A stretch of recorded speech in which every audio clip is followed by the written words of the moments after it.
Bienvenue dans Happy Trip Story. Je suis Laure, je vis en Thaïlande et je te raconte la vraie vie ici.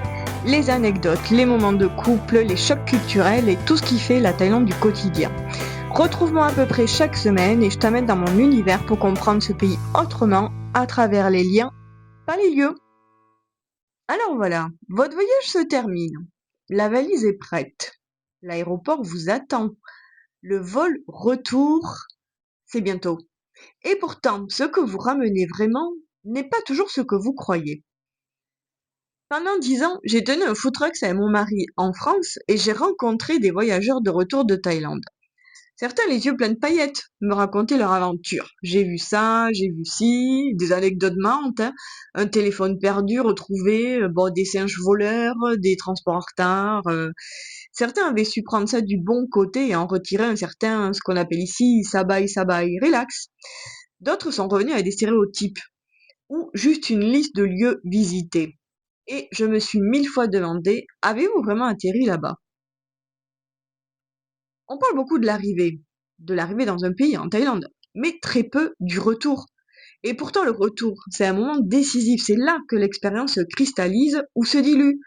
Les habitudes occidentales reviennent vite ou n'avaient jamais vraiment changé.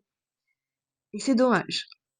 Parce que pendant le voyage en Thaïlande, vous avez peut-être remarqué la patience naturelle des Thaïlandais, le calme dans les tensions, les petites attentions discrètes, le sourire qui désamorce, certaines solidarités.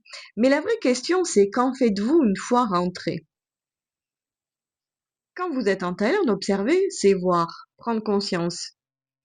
Quand vous en repartez, ajuster, c'est intégrer. Ajuster, ce n'est pas devenir quelqu'un d'autre. C'est laisser ce que vous avez vécu influencer vos réactions. Par exemple, peut-être que vous avez expérimenté le Jai Yen. Jai Yen, c'est garder le cœur frais, même dans le désaccord. C'est-à-dire ne pas s'énerver, ne pas avoir d'émotions disproportionnées. Au retour, cela peut devenir respirer avant de répondre. Vous pouvez le garder, ne pas s'énerver face à une situation stressante. Peut-être que vous avez ressenti le Kreng Jai. Ça, c'est une délicatesse envers l'autre. C'est le prendre en considération. Au retour, cela peut devenir parler avec plus de nuances. Peut-être que vous avez goûté justement ce fameux sabai, tout va bien, rien n'est grave. Au retour, ça peut devenir relâcher la pression inutile, mettre plus de légèreté dans votre quotidien. C'est là, en fait, que ce que j'appelle un petit peu ma méthode ROA fait sens. Et c'est exactement ce que vous avez écouté ces 3 derniers épisodes. Ralentir, observer, ajuster. Ce qui permet d'ajuster sa posture, sa manière d'être, et peut-être sa manière d'être plus heureux, vous croyez pas? Ne se joue pas dans les grandes décisions, elle se joue dans les micro-gestes.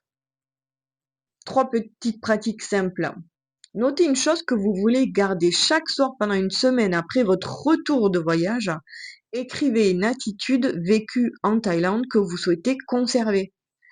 Comme d'habitude, je ne vous parle pas de lieu, je vous parle d'une posture, d'une situation, d'une émotion que ce voyage a créée. Observez vos réactions automatiques. Quand vous sentez l'impatience, l'agacement revenir, ralentissez, prenez de la hauteur et regardez l'échiquier, comme dirait mon mari de haut. Posez-vous la question, comment aurais-je réagi là-bas? Ou quelle est vraiment la situation? Comment je l'interprète, mais quelle est-elle dans la réalité? Puis partagez autrement. Quand vous racontez votre voyage, ne parlez pas seulement des paysages, parlez de ce que vous avez appris aussi sur vous, des autres. Mettre des mots, c'est ancrer l'expérience. Sinon, la Thaïlande, ça reste une parenthèse, vous croyez pas? Et peut-être que le vrai voyage ne commence pas à l'arrivée, mais commence bien au retour.